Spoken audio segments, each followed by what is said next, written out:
परिचय।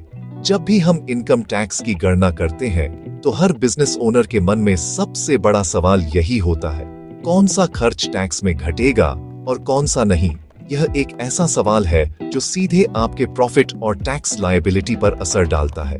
गलत तरीके से खर्च क्लेम करने पर भारी पेनल्टी लग सकती है। इसी जटिल सवाल का एक सीधा जवाब देती है section 37 of the income tax act 1961।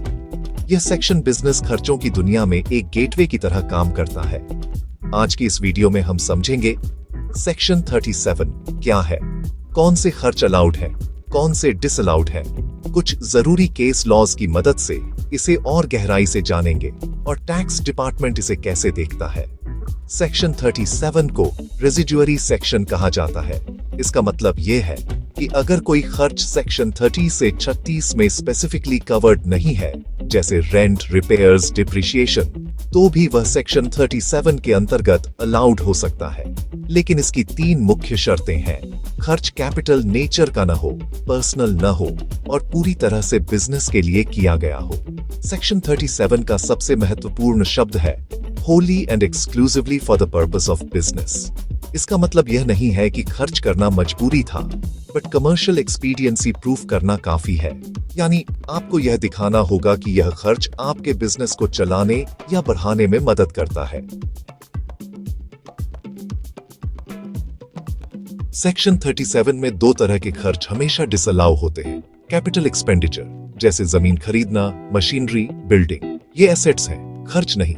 Personal expenditure, जैसे व्यक्तिगत यात्रा, घर का खर्च, बच्चों की स्कूल फीस, लेकिन office rent, consultancy, staff welfare, marketing और ट्रैवल जैसे खर्च रेवेन्यू एक्सपेंस माने जाते हैं और अलाउड होते हैं। Illegal expenses, explanation 1। सेक्शन 37 का एक्सप्लेनेशन 1 बहुत सख्त है। कोई भी खर्च जो किसी ऑफेंस के लिए हो, जैसे जुर्माना या पेनल्टी, या कानून द्वारा प्रोहिबिटेड हो, जैसे रिश्वत, वह कभी भी टैक्स में अलाउ नहीं किया जाएगा। इसका कोई अपवाद नहीं है। चलिए अब कुछ आम सवालों के जवाब जानते हैं। क्या CSR खर्च सेक्शन 37 में अलाउड है? नहीं।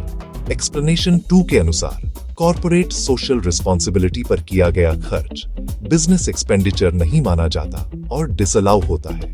क्या GST पेनल्टी या ब्याज डिडक्ट कर सकते हैं? GST कानून के उल्लंघन पर लगी पेनल्टी डिसअलाउ है, लेकिन देरी से पेमेंट पर लगा ब्याज कॉम्पेंसेटरी नेचर का होता है, इसलिए उसे अलाउ किया जा सकता है। तो संक्षेप में सेक्शन 37 एक बिजनेस फ्रेंडली प्रोविजन है, लेकिन यह साफ कहता है इलीगल खर्च नहीं, पर्सनल खर्च नहीं, कैपिटल खर्च नहीं और CSR खर्च भी नहीं। अगर खर्च जेन्युइन है, बिजनेस से जुड़ा है और कमर्शियल एक्सपीडियंसी को पूरा करता है, तो सेक्शन 37 में डिडक्शन मिल जाएगा। हमेशा याद रखें, सही डॉक्यूमेंटेशन रखना बहुत जरूरी है। ऐसी और लॉ वीडियोस के लिए चैनल को लाइक, शेयर और सब्सक्राइब करें। अगर आपका कोई सवाल है तो नीचे कमेंट्स में पूछें।